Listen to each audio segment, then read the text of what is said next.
ఇతడు మరియ కుమారుడు కాడా? ఇతడు యాకోబు యోసేపు యూదా సీమోను అనువారి సహోదరుడు కాడా? చాలామంది యేసు ప్రభు తర్వాత మరి అంటే ఇంకెవరిని కనలేదంట.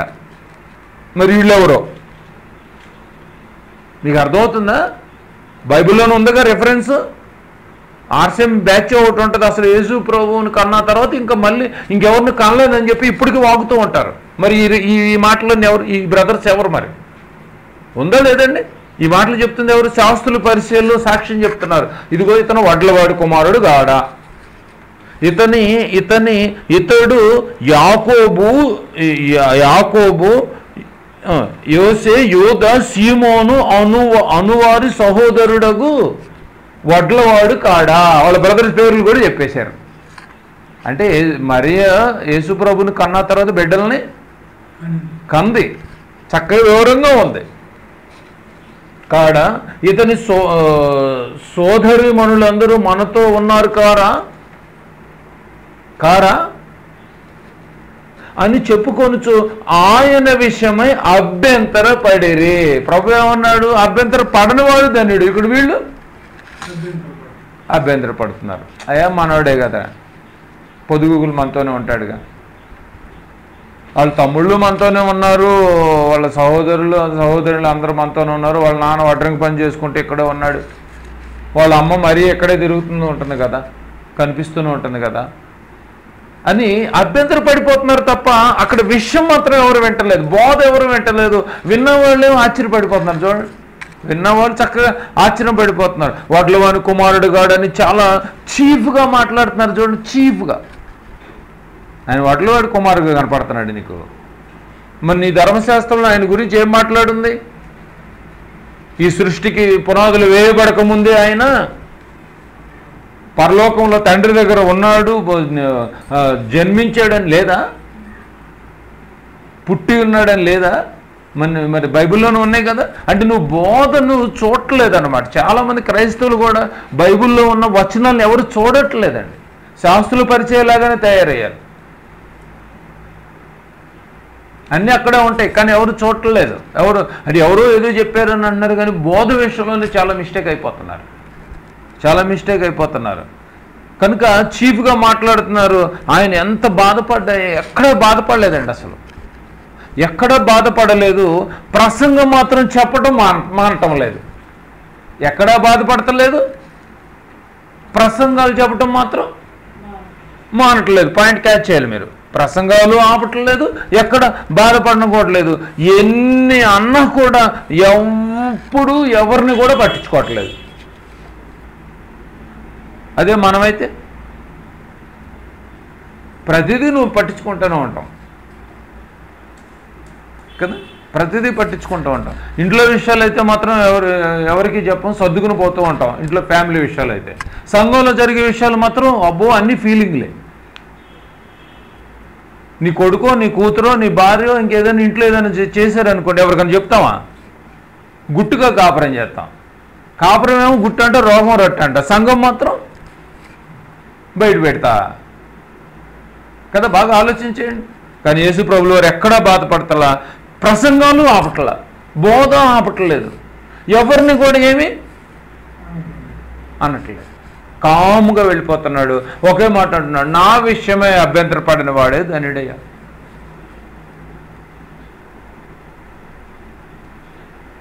బాగా ఆలోచించండి. ఏ విషయం వచ్చినా కూడా ఎఫెక్ట్ ఎక్కడ పడుతుంది? ఈరోజు ప్రార్థనల దగ్గరే పడుతుంది. మెల్లిగా ప్రార్థనలు మానేస్తూ ఉంటారు. మీరు ఏం బ్రదర్ రావట్లేదంటే రావట్లేదు అంటే నువ్వు అభ్యంతరపడ్డావు అనమాట. పడనివాడే ధన్యుడు. అభ్యంతర పడనివాడే ధన్యుడు అని ఉంది. యేసుక్రీస్తు శిష్యులు కూడా ఏమండి తయారు చేసాడు. వీరిలో ఒకడు అభ్యంతరకరంగా మారిపోయాడు. చూద్దాం ఆ వచనం కూడా. మార్కు సువార్త 14వ అధ్యాయం. మార్కు సువార్త 14వ వచనం 20. మార్కు సువార్త 14:21 చూడండి. మార్కు సువార్త 14వ అధ్యాయము 21వ వచనం.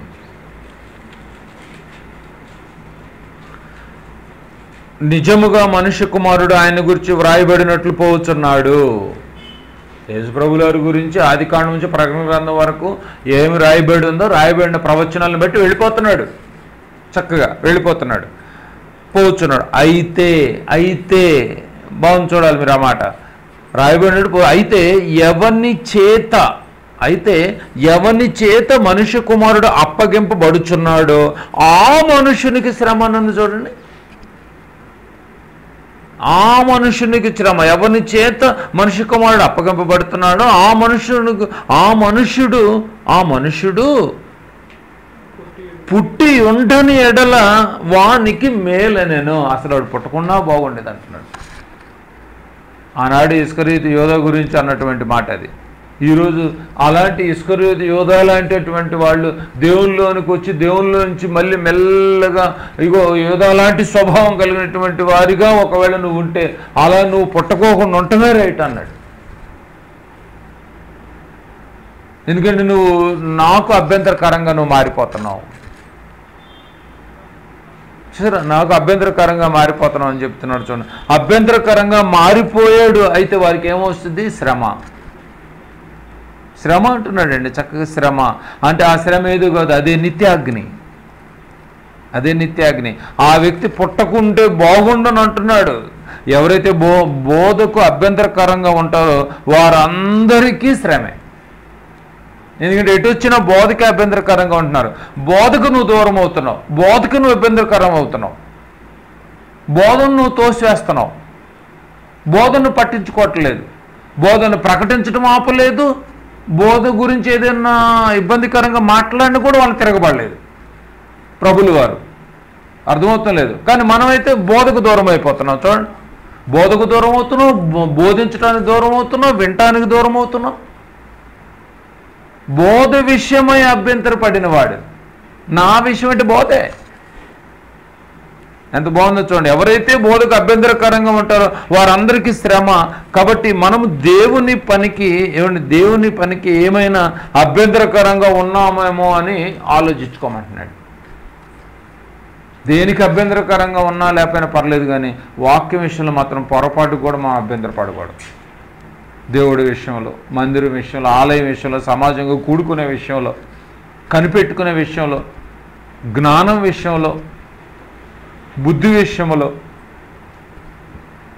మరి ముఖ్యంగా దేవుని మాటలను ఆనందించే విషయంలో ఎలా ఉండాలంటే సంతోషంగా వినాలంట. అన్నీ పక్కన పెట్టి సంతోషంగా వినాలంట. చూసారు ఎంత బాగుంది.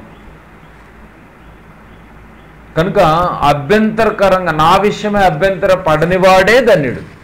ఒకవేళ పడ్డాడంటే మాత్రం నువ్వు ధన్యుడు కాదంటున్నాడు. చివరికి అపోస్తులు కూడా ఒక సందర్భంలో చూడు అభ్యంతరాలు ఎదురొచ్చినాయి. చూడండి, అపోస్తులు అందరికీ అభ్యంతరాలు ఎదురొచ్చాయి. తిమోతికి రాసిన రెండో పత్రిక, తిమోతి గారికి రాసినటువంటి రెండో పత్రిక, తిమోతి గారికి రాసినటువంటి పౌలు గారు తిమోతి గారికి 2 ఉత్తరాలు రాశాడు. వాటిలో 2వ ఉత్తరంలో ఏం రాసిందో చూద్దాం. 2 తిమోతి 4వ అధ్యాయము 14వ వచనం. 4:14 చూడండి. 4:14 వచనం. అలెగ్జాంద్రు అను కంచరవాడు చాలా కీడు చేశాడంట. చూసారండి, ఏం చేశాడంట? అపోస్తులకి ఏం చేశాడంట? అలెగ్జాంద్రు అను కంచరవాడు నాకు చాలా కీడు చేశాను. తిమోతి, పౌలు గారు చెప్తున్నాడు తిమోతికి, చాలా కీడు చేశాను. అతని క్రియల చొప్పున, నువ్వేం కంగారు పడకు, అతని క్రియల చొప్పున ప్రభు అతనికి ప్రతిఫలం ఇచ్చును. అంటే అలా మనకి కూడా అభ్యంతరాలు ఎదురవుతాయి, కానీ మనం అభ్యంతరకరంగా మారకూడదు అంటున్నాడు. నాకు అభ్యంతరకరంగా మారాడు ఎవరు? అలెగ్జాందరు. కానీ అతని ప్రతిఫలాన్ని బట్టి, అతనికి క్రియలను బట్టి అతను ప్రతిఫలం ఇస్తాడు. కానీ నువ్వు మాత్రం జాగ్రత్త. నీకు అభ్యంతరకరంగా మారే వాళ్ళు ఈ యొక్క సువార్త పరిచయాలు ఎంతోమంది ఉంటూ ఉంటారు. అది బోధ విషయం కావచ్చు, సంఘం విషయంలో కావచ్చు, సహోదరుల విషయంలో కావచ్చు, వాక్యం విషయంలో కావచ్చు, ఏ విషయంలోనైనా కూడా అభ్యంతరపరిచే వాళ్ళే ఎక్కువ మంది ఉంటూ ఉంటారు. కానీ ఆ అభ్యంతర పరిచేవాడికి శ్రమ. అర్థమవుతుంది మీకు? ఆ మనుషుడు పుట్టుకోకుండా ఉన్నా కూడా మేలు. ఒకవేళ అభ్యంతర పరిచే వాళ్ళు నిత్యాగ్ని దండంలోకి శ్రమలోకి వెళ్ళిపోతారు అంటున్నాడు. అర్థమవుతలేదు. కనుక బాగా ఆలోచించేయాలి. కానీ ఇంక మనం చివరిగా మనకు దేవుడు మనకి ఏం చెప్తున్నాడు, ఈ యొక్క విన్నదాన్ని బట్టి మనము ఇగో మన యొక్క జీవితంలో అభ్యంతరపరచినటువంటి వాడే ధన్యుడు అని చెప్తున్నాడు. కనుక మనం చేయాల్సిందల్లా ఒకటే, అంతం వరకు మనం కాపాడుకోవాలి. మత్తయి సువార్త 10వ అధ్యాయం 22 చూడండి. 10వ అధ్యాయము 22వ వచనాన్ని చూద్దాం. మత్తయి సువార్త 10వ అధ్యాయము 22వ వచనాన్ని చూద్దాం, చదువుకుందాం చివరిగా. 22 మీరు నా నామము నిమిత్తము చూసారా, క్రీస్తు నిమిత్తము, వాక్యము నిమిత్తము, మీరు నా నామము నిమిత్తము అందరి చేత ద్వేషింపబడుదురు. అందరు తిట్టేటోళ్ళేనండి బాబు, యేసుప్రభువుని పట్టుకుంటే అందరి చేత ద్వేషింపబడుదురు. కానీ నువ్వేం చేయాలో తెలుసా, అంతము వరకు నన్ను చూడండి, అంతము వరకు సహించిన వాడు రక్షింపబడును. అంతం వరకు సహించిన వాడు రక్షింపబడును అంటే ప్రారంభం కాదు, దేవునికి ముగింపు ఎలా ఉంది అన్నదే చూస్తాడు. ప్రారంభంలో అందరూ ఉర్రూగుతూనే వస్తూ ఉంటారు దేవునిలోకి. మెల్లమెల్లగా ఏం దేవునిలో పడిపోతున్నట్టు కనిపిస్తుంది మనకి. సులువుగా చిక్కులు పెట్టి పాపంలోకి పడిపోయి పరుగు పందెంలో నుంచి గ్రౌండ్లోంచి బయటకు వచ్చేస్తున్నారు. అంటే సంఘంలోంచి బయటకు వస్తున్నారు, వాక్యాన్ని నిరాకరిస్తున్నారు, వాక్యంలో ఆనందాన్ని కోల్పోతున్నారు, వాక్యంలో ధ్యానాన్ని కోల్పోతున్నారు, ధన్యతను కోల్పోతున్నారు, దేవుడిచ్చే పరలోకాన్ని కోల్పోతున్నారు. ఈజీగా వచ్చేది ఏది ఉంది, ఇప్పుడు నిత్యాగ్ని కొని తెచ్చుకుంటున్నారు. నాగటి మీద చేయి పెట్టి వెనకతో తిరుగువాడు పరలోక రాజ్యానికి పాత్రుడు కాడు. అంతం వరకు సహించిన వాడే రక్షింపబడును, వాడే పరలోకం పోతాడు. అంతం వరకు సహించాలి అని మన బ్రతుకుని చూస్తాడు.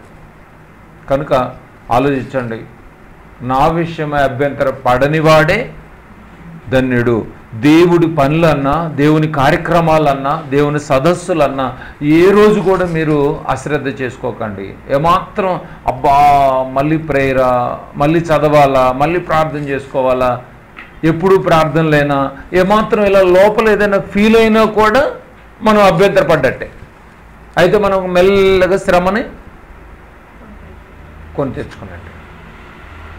కనుక వాక్యం విషయంలో మాత్రం ఇది మనకి ఇదిగో పరిశుద్ధులకు ఒక్కసారే అప్పగింపబడినటువంటి బోధ నిమిత్తం మనం ఏం చేయాలిగా, పోరాడాలి. ఒక్కసారే అప్పగింపబడిన బోధ, పరిశుద్ధులకు ఒక్కసారి అపోస్తుల చేత అప్పగింపబడినటువంటి బోధను పట్టుకున్నటువంటి వాళ్ళు ఆ బోధలోనే ఉండాలి, ఆ బోధ సహవాసంలోనే ఉండాలి, ఆ బోధలోనే రొట్టె విరిచే పరిస్థితిలో ఉండాలి, ఆ బోధలోనే ప్రార్థన చేసే పరిస్థితిలో ఉండాలి, ఎడతెగక కంటిన్యూటీలో ఉండాలి, అంతం వరకు సహించుకుంటూ ఉండాలి. ఎక్కడ ఎన్ని పరిస్థితులు వచ్చినా, ఎంతమంది ద్వేషించినా యేసు ప్రభువుల వారు కాముగా నోరు మూసుకుని వెళ్ళిపోయారు. బోధ లేదు, ఎవరిని దూషించలేదు. ఆయన నోట ఏ కపటము లేకుండా బ్రతికాడు కదండి. పిలాతు కూడా చక్కగా చెప్తాడు ప్రభువుల వారి గురించి సాక్ష్యం. ఆయన ఏ పాపము చేయలేదు, నాకైతే ఏం కనిపించట్లేదు, అతనిలో ఏ దోషము లేదని చేతులు కడిగేసుకున్నాడు. కనుక బోధ విషయంలో మాత్రం చాలా జాగ్రత్తగా ఉన్నాడు, ప్రభు విషయంలో జాగ్రత్తగా ఉన్నాడు, ప్రభు పనుల్లోనే జాగ్రత్తగా ఉన్నాడు. అందరూ సొంత కార్యాలు చూసుకుంటున్నారంట. అందరూ సొంత కార్యాలు చూసుకుంటే నా కార్యంలో ఎవరు, యేసుక్రీస్తు కార్యంలో ఎవరు చూస్తారని చెప్పి ఎంత చక్కగా మాట్లాడుతుంది బైబిల్. నువ్వు చూడలేకపోతున్నావు అంటే నువ్వేదో అభ్యంతరకరంగా ఫీల్ అవుతున్నావు. నీ సొంత పనులకు నువ్వు అభ్యంతరకరంగా ఉండడం, కానీ ప్రభు పనులకు ఒకవేళ అభ్యంతరకరంగా ఉంటే ధన్యతను పోగొట్టుకునడం అవుతావు. మీకు మరి నేను ఖచ్చితంగా చెప్పాలి. మరి డాక్టర్ రోగాన్ని దాయటం ఎంత నేరమో కదా, ఒక బోధకుడు, ఒక సేవకుడు సత్యవాక్యమును దాయటం కూడా అంతే నేరం, మీ ఆత్మలను రక్షించేది. కనుక బోధ విషయంలో ఎప్పుడూ అజాగ్రత్తగా ఉండకండి, నిరాకరించే స్వభావాన్ని తీసివేసుకోండి, ఆనందంగా ఉండండి. వాక్యం అంటే ప్రార్థనలు అన్నా, వాక్యం అన్నా, మీ యొక్క దినదిన పరిచర్యలో, దినచర్యలో ఎప్పుడు దేవుడిని మైండ్లో పెట్టుకుని బ్రతకండి హ్యాపీగా. ఎన్ని వచ్చినా కూడా మీరు మైండ్లో పెట్టుకోకండి. ఎందుకంటే వాక్యం విషయంలో, ప్రభు విషయంలో పొరపాటుగా కూడా మనం అభ్యంతరపడకూడదు కదండి.